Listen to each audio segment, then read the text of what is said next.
BJP में सत्ता की लड़ाई तेज।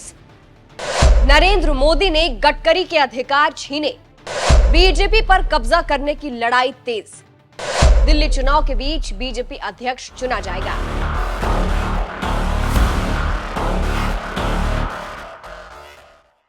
नमस्कार, मैं हूं आपके साथ सृष्टि श्रीवास्तव।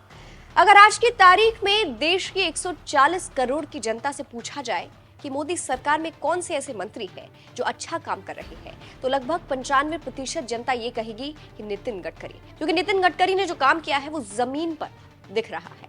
उसी का नतीजा है कि नितिन गडकरी नरेंद्र मोदी की आंखों में खटकने लगे हैं। इसके साथ ही साथ गडकरी अपनी साफ गोई के लिए भी जाने जाते हैं।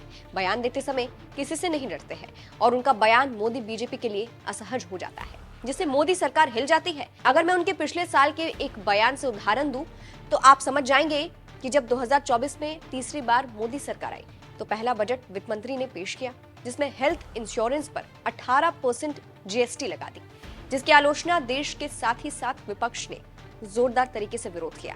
लेकिन जब नितिन गडकरी ने इसको हटाने के लिए वित्त मंत्री को लेटर लिखा तो मोदी सरकार पानी पानी हो गई। फिर क्या था, विपक्ष ने भी गडकरी का नाम लेकर हमला बोला, लेकिन पानी पानी सरकार ने एक शब्द नहीं बोला। तो इससे आप समझ सकते हैं कि कैसे समय समय पर मोदी सरकार और मोदी की अपने बयानों से किरकिरी कराते रहते हैं गडकरी। अब खबरें हैं कि इन्हीं सब चीजों से परेशान मोदी ने नितिन गडकरी के पर कतर दिए हैं। जी हाँ, एनबीटी की खबर की माने तो नितिन गडकरी ने मीडिया से बात करते हुए कहा है कि पहले भारत माला परियोजना के तहत मंत्रालय के पास 3000 करोड़ रुपए तक की राजमार्ग परियोजनाएं आवंटित करने का अधिकार था, लेकिन अब मंत्रालय भारत माला परियोजना के तहत किसी भी नई परियोजना को मंजूरी नहीं दे सकता है। 1000 करोड़ रुपए से अधिक की किसी भी परियोजना के लिए अब हमें मंत्रिमंडल की मंजूरी लेनी होगी। हमने 50 से 60 हजार करोड़ की परियोजनाओं को मंजूरी के लिए मंत्रिमंडल के पास भेजा है। मंजूरी मिलने के बाद इन परियोजनाओं पर काम शुरू हो जाएगा। तो सुनिए, आपने खुद ही सड़क परिवहन मंत्री नितिन गडकरी कह रहे हैं कि अब बड़े प्रोजेक्ट हमारे हाथ में नहीं रहे और इसके लिए हमें मंत्रिमंडल से मंजूरी लेनी पड़ती है।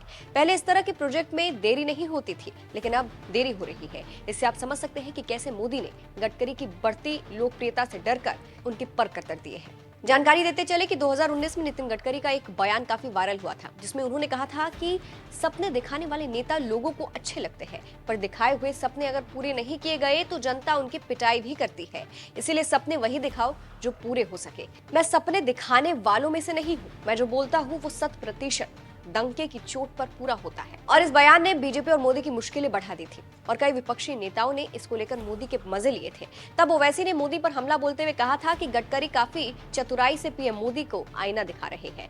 इन सबका असर ये हुआ कि बीजेपी को सफाई देनी पड़ी। तो आप समझ सकते हैं कि कैसे नितिन गडकरी बयान देते रहे हैं और इस तरह के बयान की वजह से बीजेपी असहज हुई है। इसी को लेकर बीबीसी से बात करते हुए विजय त्रिवेदी ने कहा था कि नितिन गडकरी मंझे हुए नेता है, वो जो कुछ भी बोलते हैं उसके मायने होते हैं। आप जानते हैं कि नितिन गडकरी बीजेपी के कोई आम नेता नहीं है, वे बीजेपी के अध्यक्ष रह चुके हैं। पार्टी के अंदर उनकी पकड़ कितनी मजबूत रही है ये सब जानते हैं।